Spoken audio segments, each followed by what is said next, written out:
When I did, the door clicked shut behind me, and I took a bit of a sigh, and I bet our master did as well.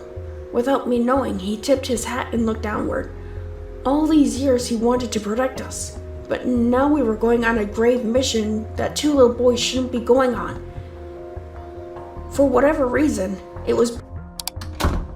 Edmond immediately went back to his video game the minute he was free. He plopped back down and started it up again, thankful that the game was still on the same level and didn't have to go back.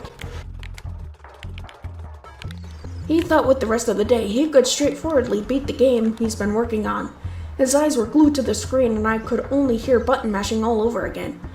Whatever he was, or I can hear clashing of weapons and voice acting of the characters jumping or actions that they would make.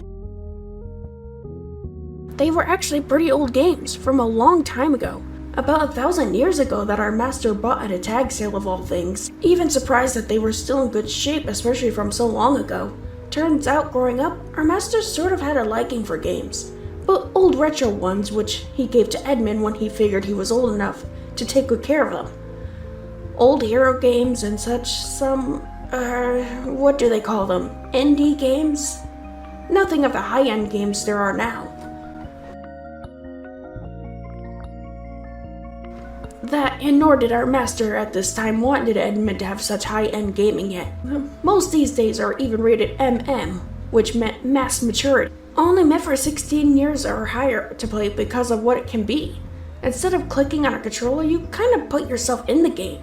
It scans your whole body and inserts you into a realm of the... You needed a good amount of money for that. But it would scan your particles to the game inside, and if you, died, it would immediately send you out of the game. Luckily fixing the bugs that would cause people from actually getting killed, but they were still risky since it could still cause mental instability. Well, at least it used to 150 years ago. Nowadays, people at home are so used to it that they even use it for shopping, vacations if they can't leave too far away, and or talking to friends inside the internet.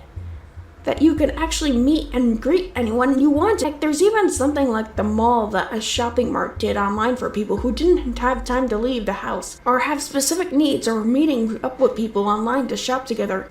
And your purchases would come in a few days later, which is pretty neat. But it was still kind of a public square, as authorities called it. Risky for young ones to still enter these games and places. So our master wanted Edmond to have these old retro games instead to start with.